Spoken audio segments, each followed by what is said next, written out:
everyone, it's James from Iris Computing here. Today I've got a quick tutorial for you on how to gain access to a Windows account.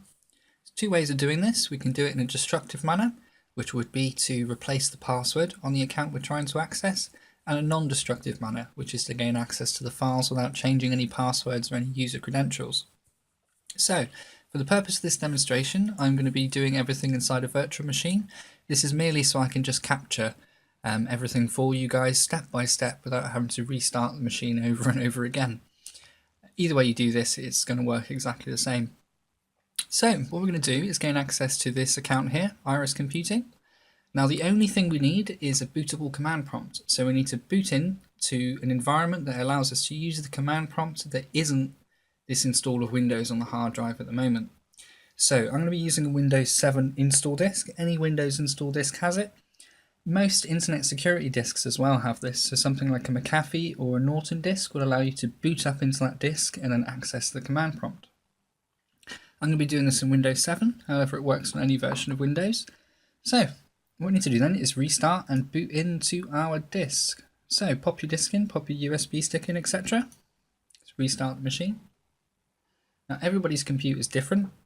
What we need to do is access the boot menu. So for me it's to press escape. Sometimes as delete, sometimes as F12, it varies depending on computer, but it will tell you when you first turn the computer on.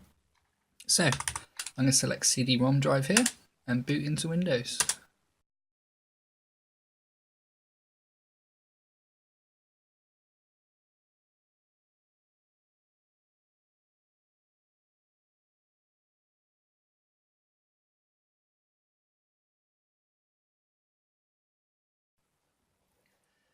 There we are, so in the Windows install environment now. If you're using a Windows disk, you can press Shift and F10 and that'll open up the command prompt. If you're using anything else, you just have to find the command prompt. So what we're going to do first is we're going to use the DiskPart program. This will just allow us to check the drive letter that a hard drive with a user account on is using. It's usually the C drive, but sometimes it's changed. So we'll just type in DiskPart. I'll put everything that I type into the command prompt into the description below. So now they're in DiskPart, we're going to type in list vol, which is for list volume. There we are. And you can see here we've got two drives. We've got the D drive, which is currently our Windows disk, and then the C drive, which is the hard drive with the account on that we want to access. So let's exit out of DiskPart. Now the trick to all of this is we're going to replace the sticky keys function, which is a function you can use wherever you are in Windows, even on the logon screen, which is pressing Shift 5 times. We're going to replace that program with another command prompt. So wherever we are in Windows, we can press Shift 5 times and then boot into a command prompt. Very clever. Very easy thing to do as well. So what we need to do is type in copy and then the drive letter we just found, which is C in my case. Windows System32 and then sethc.exe. This is the sticky keys executable. We're going to move that to the root of the C drive, just so we have that for safekeeping. So I'll yes to that, to the overwrite. And now we're going to copy the command prompt. So C Windows System32 cmd.exe, which is the command prompt, to where sethc.exe is. So space and then C Windows System32 sethc.exe. Press enter, accept the overwrite. There we are, that's all done. So we're done in here now, so we can exit out of command prompts and we can reboot the machine.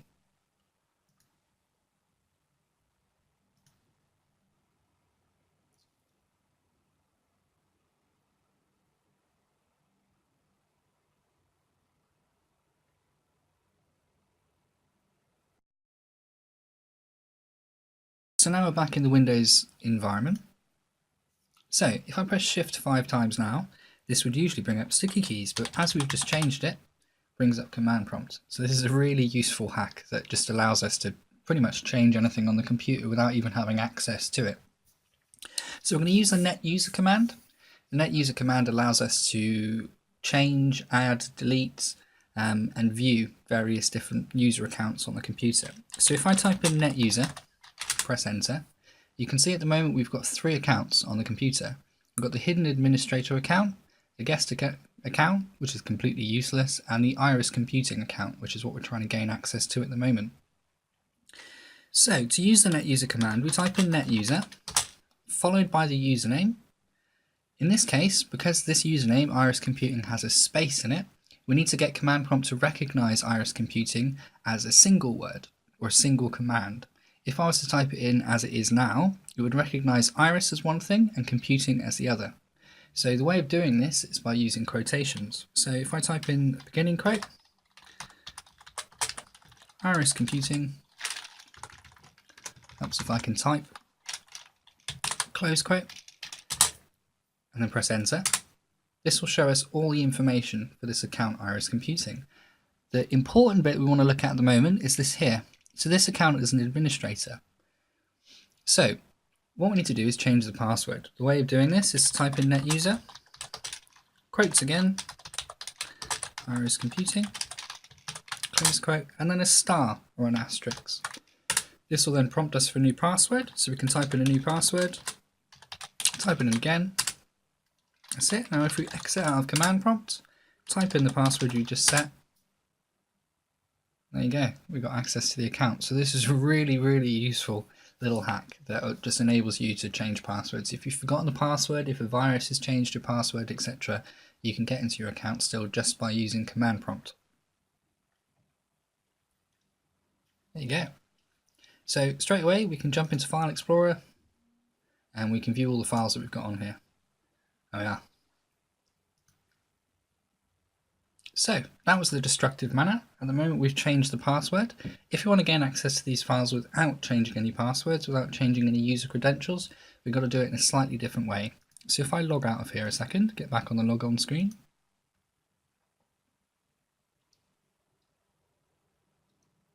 And then we'll jump back into command prompt again. Now what we're going to do is we're going to create a new administrator. We're going to create a new user. So the way of doing this is to type in netuser, followed by a username of choice. I'm just going to use Iris, /add. And now if I type in netuser again, you can see we've now got 4 accounts on the computer. The administrator, the guest, our new one, Iris, and then the one we want to gain access to, Iris Computing. So if I type in netuser and Iris, you can see at the moment, unlike the Iris Computing user, we're just a user, we're not an administrator. So if I try and access the Iris Computing files, with this Iris account that's only a user, it's going to prompt us for the administrator password, which, if we're doing it in a non-destructive manner, of course, we don't know. So what we need to do is make the user Iris administrator. To do that, we use the net local group command. So if I type in net, then local group, then the group in question, which is administrators, followed by the username, which is Iris, /add. There we go. Now if I type in netuser Iris again, we're now an administrator, which is brilliant. So if I exit out of this, reboot the machine,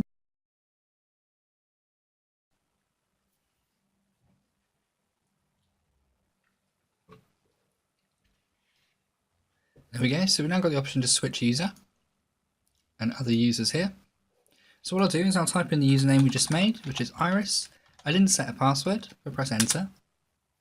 This will then log us into a brand new account. So we've now got a brand new administrator account. So if I click on File Explorer down here, and then go to Computer, Local Disk, Users. So a few different users here at the moment. But the one we're looking for is Iris Computing. If I double click on this, you see it says we don't have permission to access this folder. And that's why it was important earlier for us to make this an administrator account. If it wasn't an administrator, we'd only be able to gain access in this way by knowing the password to the Iris Computing account. And because we're doing this in a non-destructive way, of course, we don't know the password. So press continue there. There we go. And now we've got access to all of these different files. There we are, it's the one we saw earlier. And the pictures on the account as well.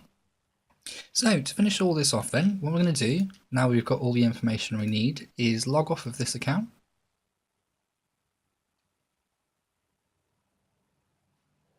Pop back into command prompt. And now we're going to delete the account we just made. So we're removing the evidence from the system. Now, you don't want to be doing this in a malicious way. If a professional looks at this, they can easily see that you've created a new account and you've accessed the information on someone else's account. So only use this for your own personal needs. I have seen a few viruses on the market that will completely disable your user account and stop you from gaining access to it. This method is really, really useful if you're trying to get and save your files that you've got in the account before you create a new one. So what I'll do now is just type in netuser, followed by the username iris, and then /delete. Simple as that. And now if I reboot the system, that will remove this Iris Computing account. So thanks for watching the tutorial. If you found it useful, please like. If you've got any comments, any queries, or any suggestions on any future tutorials I can do, please leave them in the comments below. If you found this useful, please subscribe.